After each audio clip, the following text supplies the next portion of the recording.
Take two. Kyle from allmereviews.blogspot.com here to do movies of the year. I wanted to start doing this. It kind of was something I wanted to do. I love films and I love music, of course, but I have a very big passion for cinema, independent film, horror movies, comedies, some rom-coms, sci-fi. Anyway.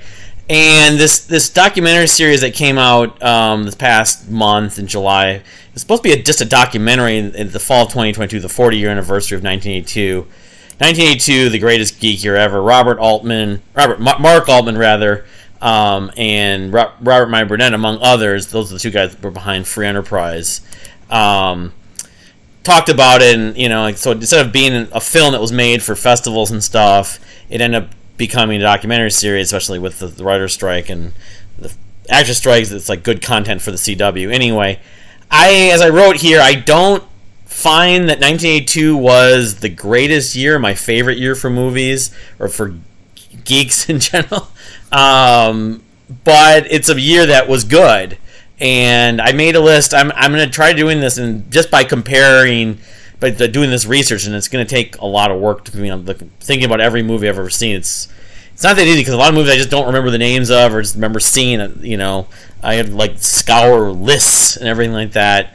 That I'll do. I'm going to try to do this for as many years as I can because I have a list made up. So for 82, here's my list: Zap from Scott Baio, number 24. Creep Show, number 23, the first Creep Show with Ted Danson, Leslie Nielsen. Pink Floyd's The Wall, number 22. Not a movie I love, but, I love a lot of the music, of course, in it. Dark movie. Number 21, the Richard Pryor movie, The Toy. Saw this when I was a kid, back in the 80s, I think, and it was okay. I don't think it was great. Like, the millionaire has, for his kid's birthday, gives him a toy, and the toy is Richard Pryor. Anyway. Who's just like a friend of his, basically. Number 20, The Beast Within. Underrated, unknown movie about this guy who's like a mutation, had like some sort of mutation, and he ends up raping some woman, and the woman gets pregnant with the kid that becomes the kid grows up and eventually learns same thing's going to happen to him. He's going to mutate, and it's a very suspenseful, dark, creepy movie. But I appreciate the aesthetic, the 80s, where there's not so much gore. Some of the makeup effects are a little odd, but it's to watch on a late night on a weekend. Let's say in the fall, it's perfect. And I caught it on TV, I think sometime in the 90s. The Beast Within. Underrated, unknown. I Desire, another underrated, is a vampire movie with Brad Dourif and David Naughton, who was in American Werewolf in London. It's not bad. It's being I'm somewhat of a vampire movie aficionado. It's a movie I know a lot of people like vampire movies never saw. I saw it on TV. Anyway, number 19. Number 18, the third Halloween movie. I love the first two Halloween movies. I kind of see them as one, actually, in some ways.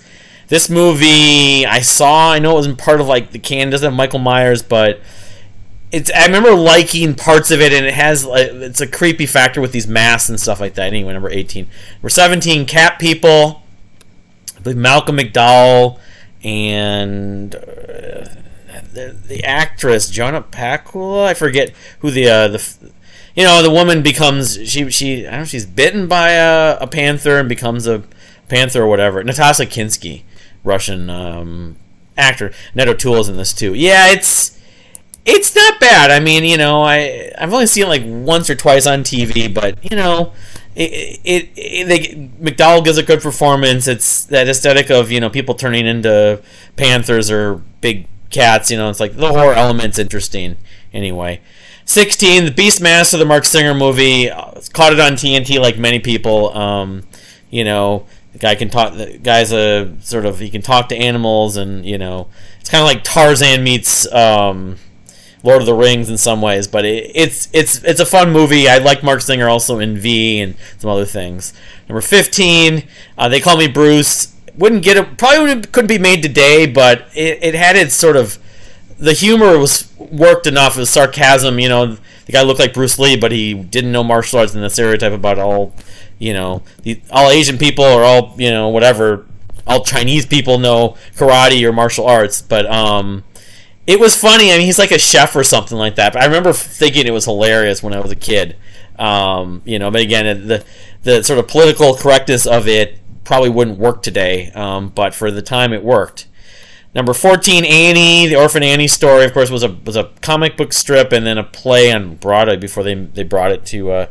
But this is the first one that I remember. Daddy Warbucks, wasn't it played by Albert Finney? And I always liked it. I always was kind of soft spot. I'm not a huge into musicals, but this is a classic. Like the dog looked like my grandmother's dog, and I had my mom's younger sister named Annie. It's kind of weird.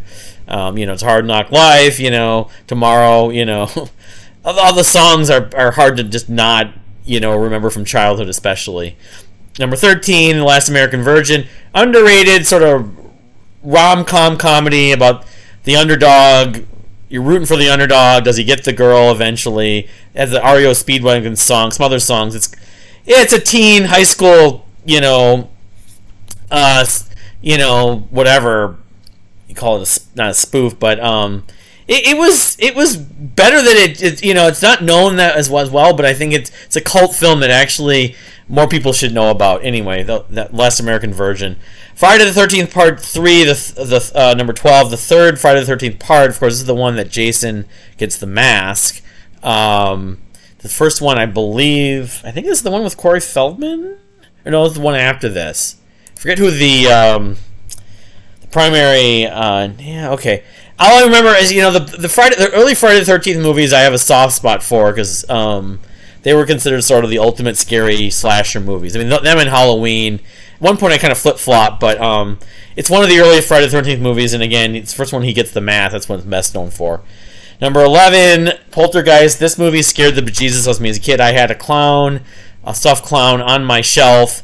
The clown, of course, gets possessed. Spoiler alert. It's creepy. I mean, there are scarier movies, of course, I would say, but for whatever I was when I first saw it, I probably didn't see it in 80. I don't know if I saw it in 83, 84, whatever it was. I was 6, 7, 8, 9 years old. It creeped the bejesus out of me, and Craig T. Nelson's in it, of course. I still find it to be a classic in horror. It was Stephen King, or not Stephen. It was Steven Spielberg. 48 Hours, Eddie Murphy's, I think, premiere with Nick Nolte, the buddy cop movie, and some funny lines. The new sheriff in town. They're kind of buddy, but also always beating each other up. I remember there's a lot of hilarious moments, and although it's not his best movie, but it's a movie I've always enjoyed. 48 Hours. I know they did a sequel, which wasn't as good. Tron, number 9. Very sort of forward-thinking, influential movie from a graphic and sort of what influenced CGI. I was getting into Babylon 5 at the time I saw this in the 90s. Of course, this has Bruce Boxleitner from Babylon 5 and Peter Jurassic and also Jeff Bridges. The arcade game I knew before I saw the movie in the 90s. But yeah, it's for sci-fi, it's an important movie. Number 8, Airplane 2, the sequel. Well, I love the first Airplane. This movie has a lot of good moments, especially Shatner. Why am I not notified of these things? They're just mocking some of the Shatnerisms and the Captain Kirkisms. The guy's selling tickets. The shuttle sold out. Nick is shuttle tickets. He's wearing. There's so many funny moments in this, and of course it brings back. Lloyd Bridges was also in it. Lloyd Bridges, he might have been in it, and then they had.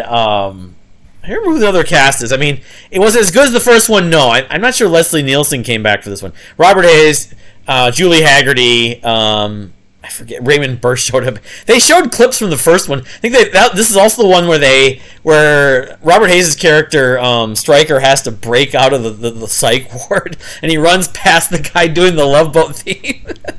Oh man. It's slapstick dumb humor, but I like that, especially from that period of time. So anyway, number 8. Number 7, E.T. Movie I saw as a kid. It kind of revolutionized like the Reese's Pieces, and Drew Barrymore, of course, and Henry Thomas, and Speak in Spells and stuff like that. And I went to Universal Studios when I was a kid, and my brother actually got to sit on the bike that Elliot rides and everything. But anyway, number 7, E.T. It's even Spielberg's maybe trademark movie in some ways. Number 6, Wrath of Khan. Some people consider the best Star Trek movie. I like it. Ricardo Montalban reprises his role from that episode back in the 60s. Not my favorite Star Trek movie, but probably my favorite. I'll say it's probably might be my favorite among all the original series cast. So anyway, number 6. Number 5, Secret of NIMH, animated movie, a classic I've seen many times. They showed it on TV during certain holidays. We saw it when I was in school, I think, when I was in grade school. It's a classic story of animation's really great. The mice, the mother has to get Edison for her youngest mouse. You know, he's sick and he's got to go across the field and stuff. And it tells the story of the rats. It's a great story. It's great performances. Not Robert Carradine. Not David Carradine. John Carradine does the voice of the owl. You have also Dom DeLuise. Yeah, Secret of NIMH's a favorite. Among animated movies, it's probably my top 10 or 15 movies of all time. The Thing, John Carpenter's The Thing he followed up Halloween with, Kurt Russell. It's a classic horror movie, that sci-fi troupe of the group of people, you know, and there's some sort of antagonistic life form that's going after them. You know, you don't know if one of them is manipulating it and behind it all, you know, and they're isolated in Antarctica or whatever, find this ship and everything. And it's not that gory, although, you know, some of the graphic stuff they do with the life form, whatever, the Thing, gets to be a little much, but it's creepy. It's not a movie I would see regularly, but when I did see it, I saw it in the 90s sometime. I definitely appreciated it. You know, it's one of those movies you think about and you can get a lot from, and it was influential. Blade Runner number 3, not Harrison Ford's best role, but of course this is somewhat based on the Philip K. Dick novel, Android's Dream of Electric Sheep. I didn't see this till about 7 or 8 years ago when Chris Stuckman did the review of the Blade Runner sequel, which I liked, but the original, he called it a flawed masterpiece, and I kind of agree with that. Is Harrison Ford's character a replicant, the replicants, or not, you know, and the whole replicant society, and, you know, they're genetically engineered humans.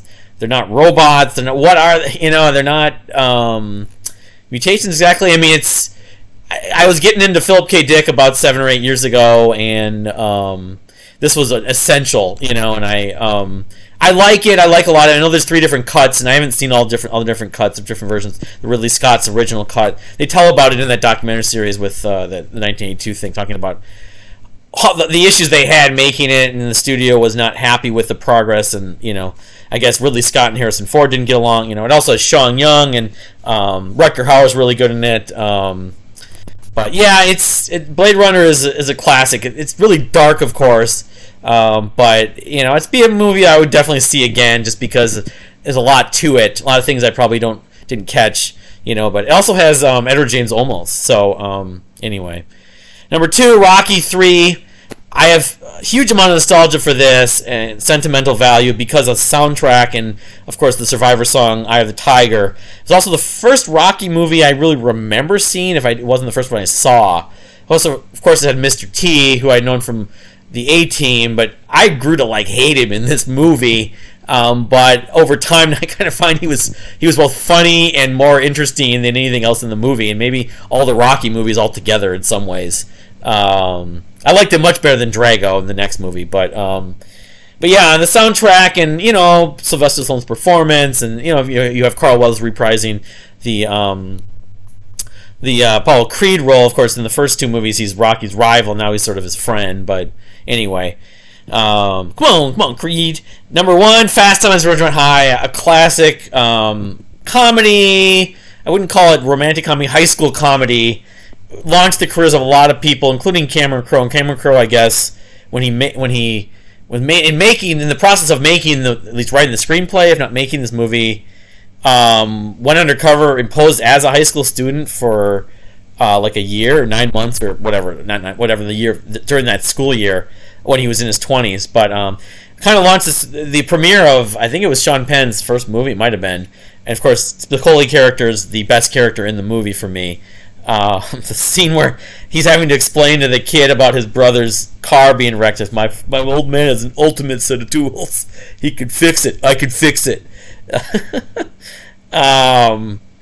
Yeah, but between Judge Reinhold, the Damone character, and the Scott Ratner character who's going on the date and puts in Led Zeppelin. He's supposed to put in Led Zeppelin 4 according to Damone's, advice, and he puts in Kashmir from Led Zeppelin. I don't know if that was intentional or there's just a million moments in this movie that are just influential and memorable, even though I did not see this until I was in high school. So Jennifer Jason Leigh is in it. There's a lot of just people that launched. Phoebe Cates. It's a favorite, a rewatchable and highly quotable movie, and that's one of the biggest things about movies that I love. So anyway, that's my list from 1982. Have you seen the new documentary series on the last episode's coming up on Saturday? Or you could, I think maybe I'll see the whole thing on demand. I'm not sure, online. The Greatest Geek Ever 1982. What are your favorite movies from 1982? I know I'm missing some stuff like Tootsie. I've never seen Tootsie. There's some movies I didn't see in 1982 that I want to see. They talked about in the documentary series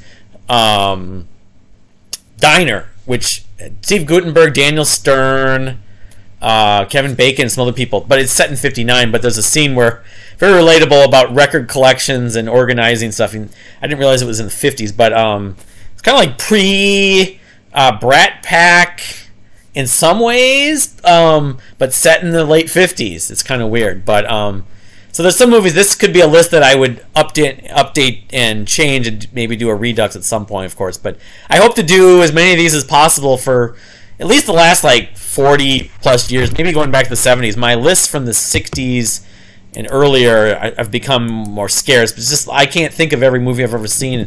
I needed to scour lists. You have this on Tiermaker, and I may end up doing this stuff on Tiermaker. They even have a category haven't seen instead of doing these on Rate Your Music. But for now, this one I didn't rate your music. But again, thank you for watching. Please subscribe if you haven't subscribed, and we'll see you next time.